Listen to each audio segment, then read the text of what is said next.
الحياة لوحة كبيرة متكونة من تفاصيل صغيرة. برنامجنا هيجمع التفاصيل ويرسم اللوحة. أهلا بيكم في موزايك.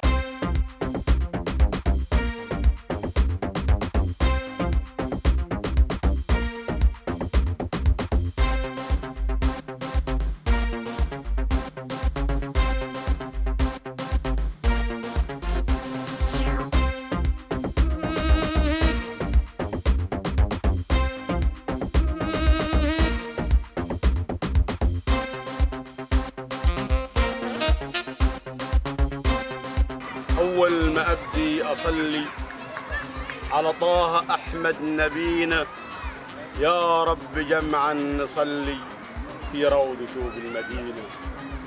لما نجم أحمد في السماء لاح، أخبر بميلاد نبينا، شافوا اليهودي في الفلا صاح، بشر عموم المدينة. سكنت قلبي جلطيه، ياك تحسب القلب خالي، كثير البلاوي والأسى فيه، مولانا ينصف بحالي.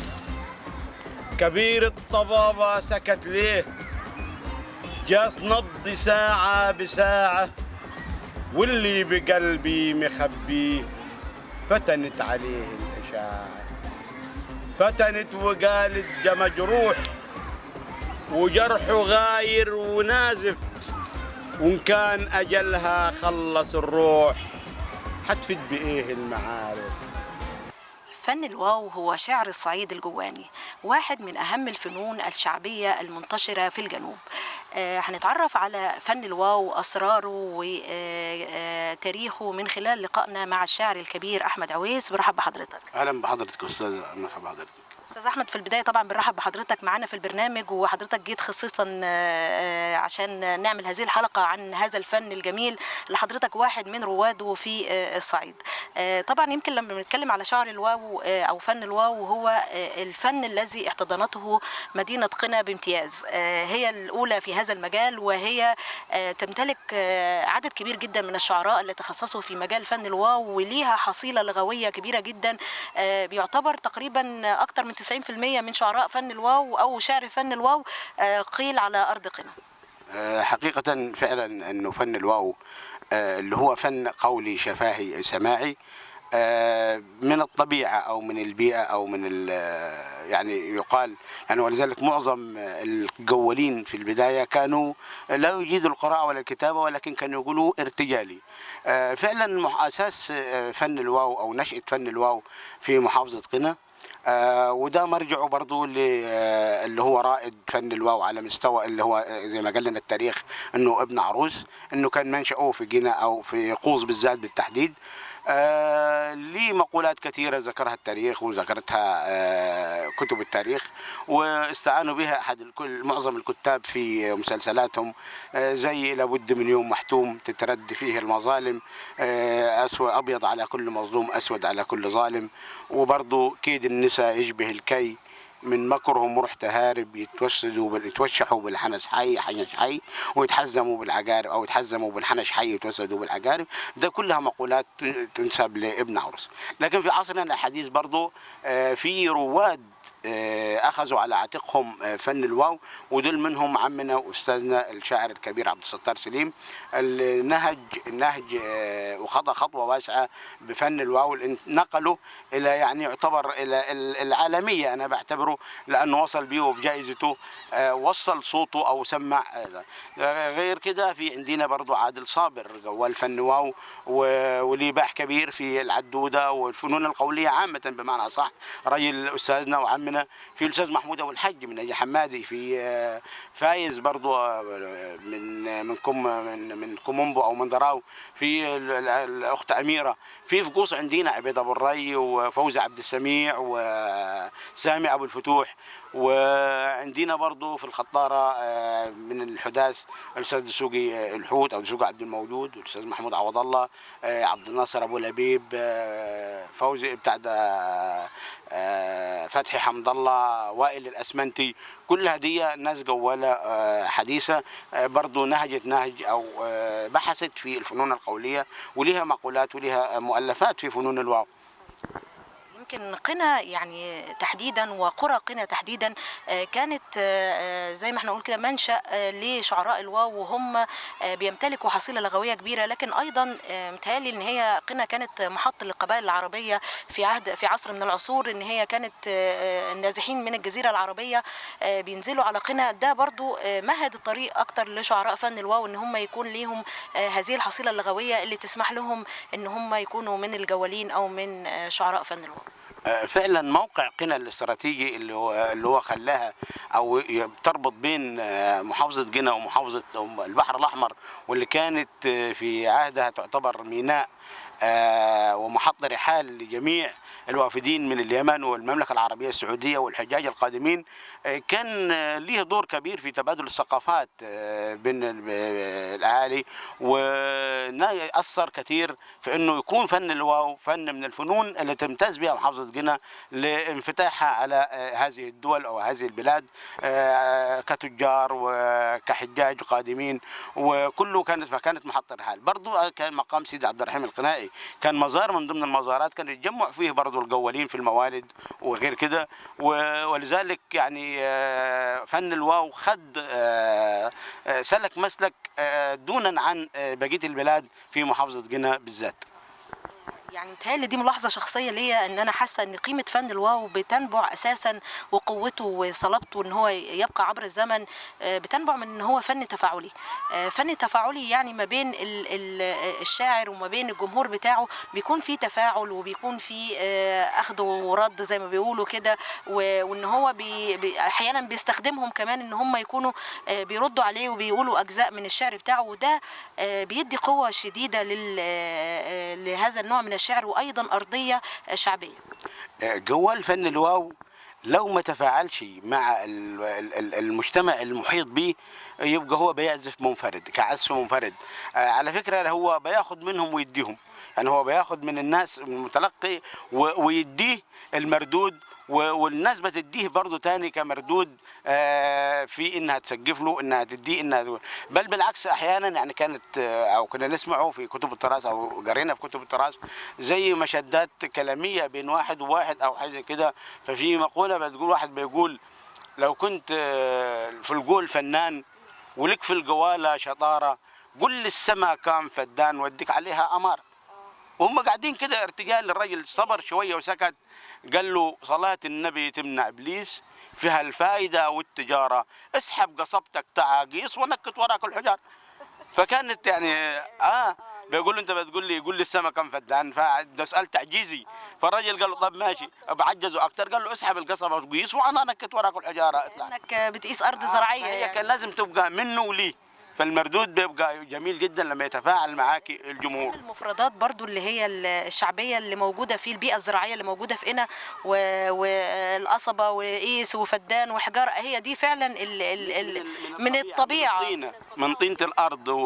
ولذلك يعني كل ما المتلقي شاف المربع او شاف الجوال قريب منه بيتفاعل معاه وبينسجم معاه. انا اروح اجيب مصطلح بعيد من بيئته خالص فهو ما فهمهوش او مش هيفهمه، لكن لا هو ده هيفهمه وبالتالي هيرد.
برضو بيقال ان فن الواو ما بيتكتبش، وان هو لو اتكتب بيفقد كتير جدا من قيمته او من اسلوبه او غيره. برضو عايز اعرف رأي حضرتك في هذه المقولة، وطبعا مش هنغفل محاولات التوثيق الكتيرة اللي تمت لهذا الفن. فعلا عشان هو فن ارتجالي شفاهي قولي. مصطلحاته زي ما قلنا بيطوعها الكاتب او الجوال عشان تتمشى مع في الاخر يطلع بحكمته او يطلع بنتيجته. مش هيجيب وزن ونحو ومش عارف ايه عشان هو يقوله. ولذلك هو لما يتقال يتفهم اكتر من انه يتكتب مقفاي ويتكتب موزون بنحو ونحو ومش عارف ايه وصرف، ويقول لك لا ده فاعل مفاعلات مش ما تجيش. قارئ يعني ما يقدرش يقول المفردة بالتشكيل المناسب الطبيعية بتاعتها، مش كده؟ فعلا ما يقدرش يقولها وتتفهم من الجوال اكتر. ولو حد انا فعلا ممكن لو حد قال مربعاتي ما يعرفش يقولها زي ما انا هقولها، يعني زي ما انا هقولها. اللي هيقراها برضه ما يقراهاش زي ما انا بقولها، برضه من احساسك واحساسي ولغه الجسد زي ما قلنا برضه اللي هو البادي لانجوج. يعني بيتاثر بيها المتلقي، بيتاثر بيبقى معاكي.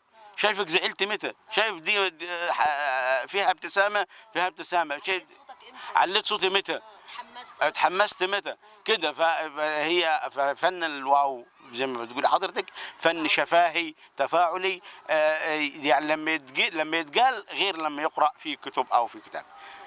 هل أي حد يعرف يقول واو؟ لا، مش أي حد يعرف يقول واو، لأنه فن الواو ده فن ليه خصوصيته. الفنون القولية عامة كثيرة، منها هي معظم كل الشعر العامي يعتبر فنون قولية، ولكن نحط بين قوسين الفنون القولية أولها فن الواو، الموال، الحذاء، العدودة، النميم، كله ده من فنون القولية. ولكن الواو بس اللي ليه خصوصيته لأنه مرتبط بأربع شطرات لها وزن ولها قافية. والشطر الأول المربع الأول زي الثالث والثاني زي الرابع، منهم يكون احيانا يكون جناس تام. جناس تام الكلمه الاخيره متشابهه مع بعضها في كل بتاع، وفي جناس ناقص اللي هو حرفين او حرف او حاجه زي كده. الا انه الموال ما بيلتزمش بكده، النميم ما بيلتزمش بكده، الحذاء برضه ممكن اخره شطرين، برضه العدوده من شطرين لحد 6 اشهر. الا انه الواو ده بالذات محكوم في الأربع شطرات. ولذلك في مقولة بتقول كل واو مربع ومش أي مربع واو. لذلك يقال عليه أبو الفنون القولية. الفنون القولية فعلا بأمانة جد، لأنه بيحكمك في 4 شطرات بتقول فيهم حكمة، بتقول فيهم حكاية. يعني بقول خطه صغير ملوش سنة وفضلت حادي ودادي، أول ما طلعت له أسنان ميل وعض الأيادي.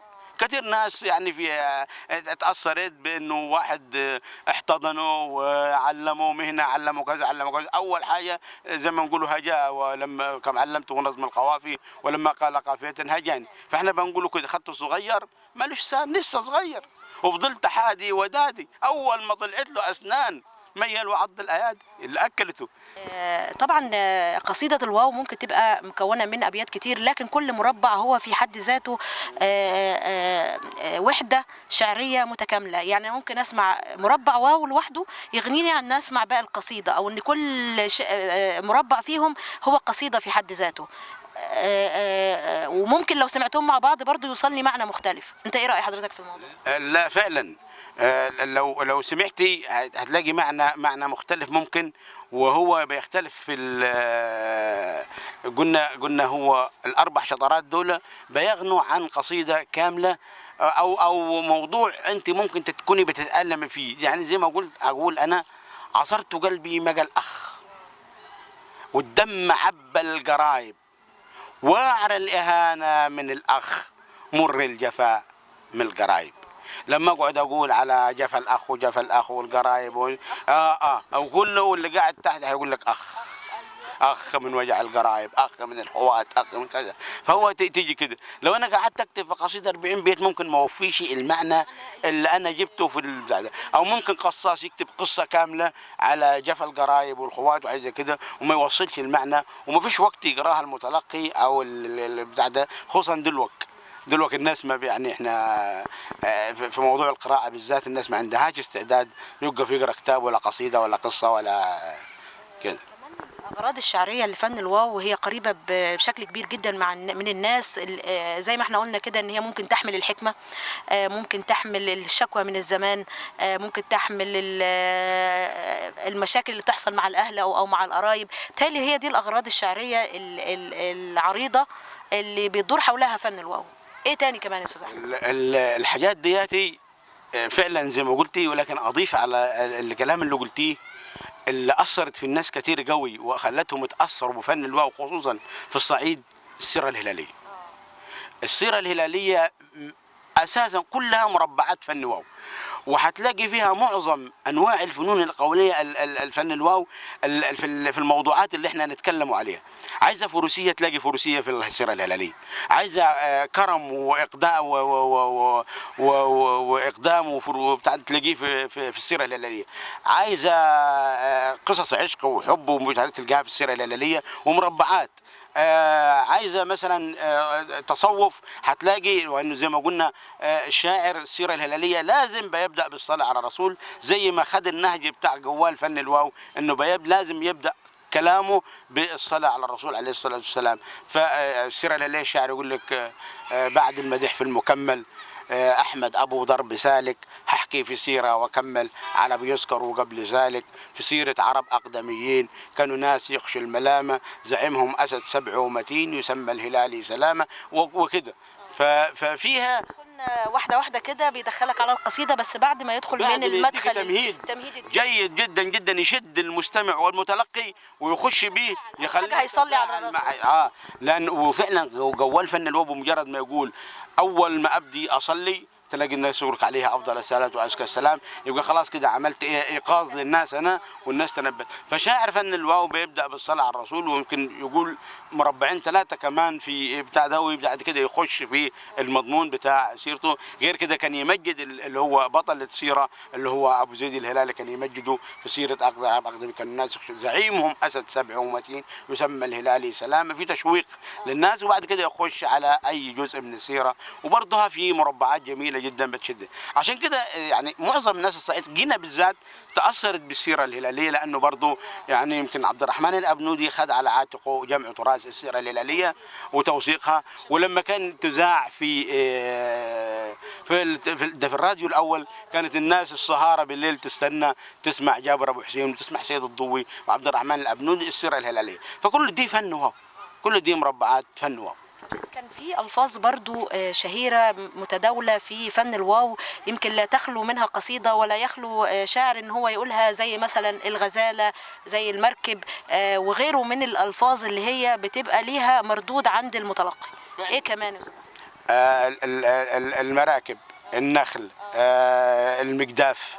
انا قلبي قارب بمجداف، قلت انا قلبي قارب بمجداف، شايل كثير من الحبايب، حبينا والله ما بنخاف، عجقين والقلب دايب من البيئة. وقلت وحلفت نخلك مراكب، حلفت نخلك مراكب ولحقني منه رطايب بلح رطب، عبيت همومي في مراكب وجرح مكران مطايب. فده برضو من البيئة من خامات البيئة أو من الحصان. بقول حادي فرستك دديها، المهرة لجامها انساب، بتجيب اساءة لبيه. يعني على اساس يعني اختك او بنتك او بدان شبهتها بالمهره او بالفرصه، يعني انسايب لجامها بتجيب الاساءه لناسها او لاهلها. استاذ احمد بعد ما تكتب البيت تغير عليه؟ ممكن يتعدل على حسب. انا اقول لحضرتك حاجه، انا بكتب الواو او بكتب المربع وبغنيه بعد كده، لو ما جاش معاي في التعبير يبقى اغير في كلمه او اغير في معنى في حاجه ثاني بحيث يبقى يجي معاكي يبقى تمام. او ممكن انا بعد كده ارجع له الاقيه ما يجيش او الاقيه في سأل حاجه معينه، فبالتالي لازم يبقى في مصفايه كده الواحد يصفي بيها شغله يعني.